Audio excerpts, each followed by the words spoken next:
Dawn breaks over the still waters of the lower bay.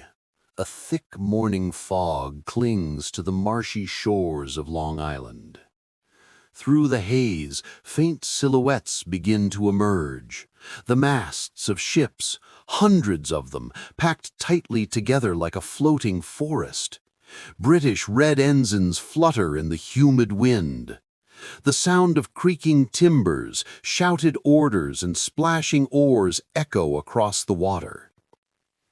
August 22nd, 1776. Long Island, New York. The invasion has begun.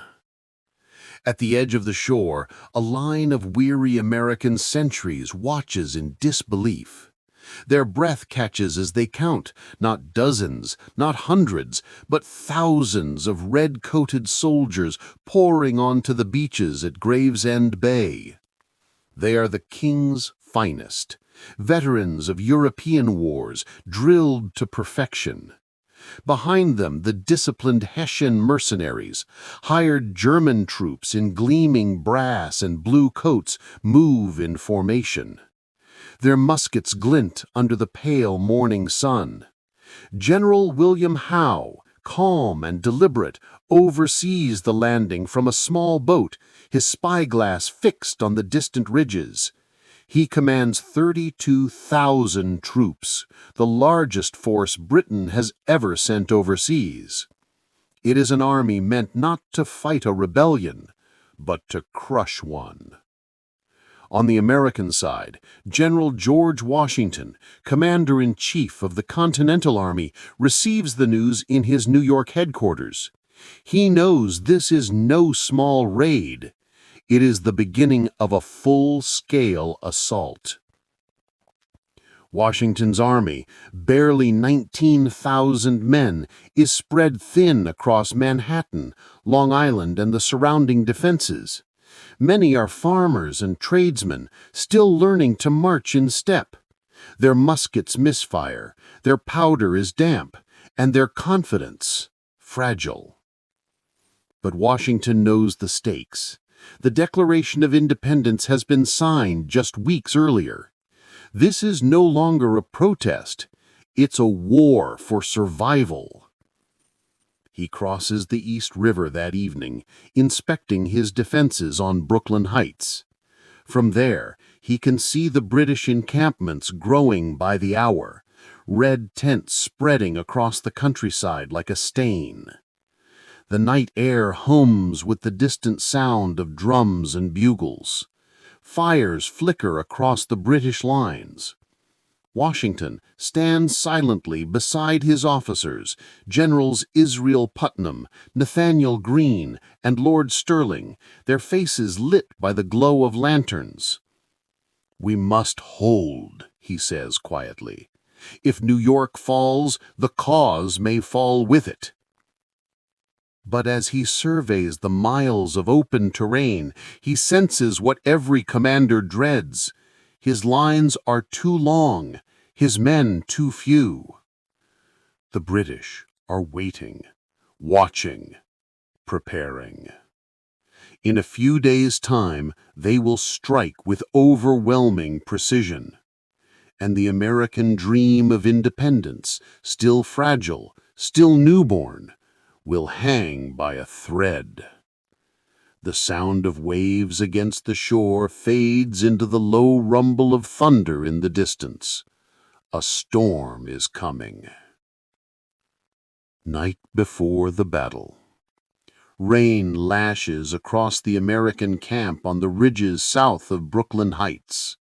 Lightning illuminates the muddy fields where Washington's men struggle to stay warm under soaked canvas tents. The smell of wet earth, gunpowder, and fear hangs thick in the air.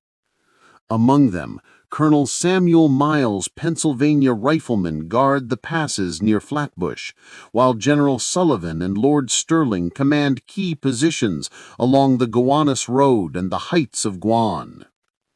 These narrow passes and wooded hills are the only barriers between the British Army and the American defenses. Unseen in the darkness beyond their lines, General William Howe prepares his masterpiece. Howe knows frontal assaults are costly. The scars of Bunker Hill have not faded from British memory. Instead, he crafts a plan worthy of a chess master. While one division pins the Americans in front with artillery fire, another will silently march around their flank under cover of darkness, a maneuver that could encircle Washington's entire army. At 9 p.m., under a moonless sky, General James Grant's British division begins its slow, deliberate advance along the Gowanus Road, drums muffled, boots squelching in mud. To their north, General Henry Clinton and Lord Cornwallis, leading 10,000 troops, set off on a 9-mile night march through the Jamaica Pass, guided by loyalist farmers who know every trail, every thicket, every creek. While the Americans shiver in their rain-soaked trenches, the British move like ghosts through the forest.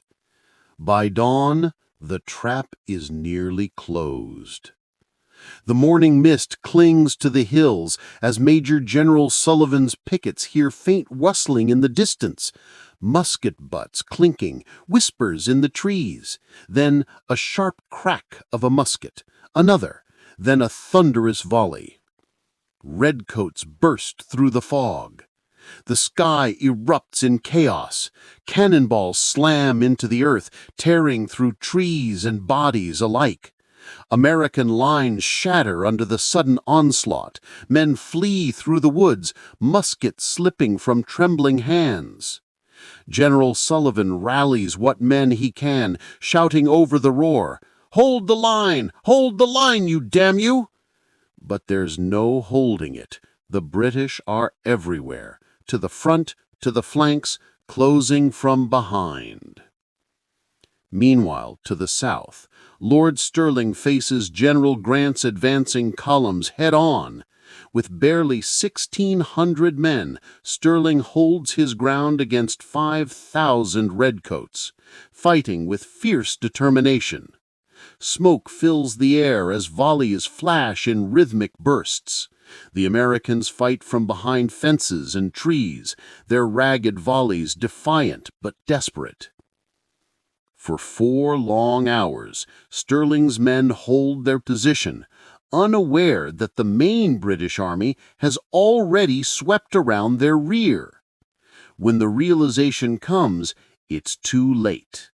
The Hessians are charging from the flank, their bayonets gleaming like silver spears. Panic ripples through the ranks. Stirling orders a retreat towards the Gowanus Creek, but the swampy marshland becomes a death trap. Men sink knee-deep in mud as musket balls whistle overhead. Horses thrash and collapse in the water. Still, a small band under Major Mordecai Gist, later remembered as the Maryland 400, turns back to face the advancing British, buying precious minutes for others to escape. They fight hand to hand, outnumbered 10-1, until nearly all are killed or captured. Washington, watching from the heights with his spyglass, sees their stand. His jaw tightens. Good God, what brave fellows I must lose this day. By afternoon, the battlefield is a vision of ruin. Bodies strewn across fields, the air thick with smoke and cries of the wounded. The British victory is complete. But the war and the miracle are not over yet. As night falls on August 27th, Washington faces the unthinkable. His army is cornered against the East River, trapped between the British and the sea. Only one option remains: escape. The night before Brooklyn Heights falls like a shroud. The rain has stopped, but the wind carries the distant rumble of British artillery as they tighten their noose around the American position. Washington stands at the edge of his camp, overlooking the darkened waters of the East River. Across that narrow stretch of water lies Manhattan Island, safety, if only he can reach it. Behind him, his army is exhausted and broken. Barely 9,000 men remain fit for duty. The rest are wounded, missing, or dead. Morale is sinking fast. The men whisper of surrender or slaughter. Yet Washington remains calm, his face unreadable in the flickering lamplight. Around a table inside a small farmhouse, he gathers his top officers, Generals Putnam, Mifflin, and Glover, and quietly unveils a desperate plan. "We are outnumbered, outflanked, but not defeated," he says. "We will withdraw tonight." A murmur ripples through the room. To move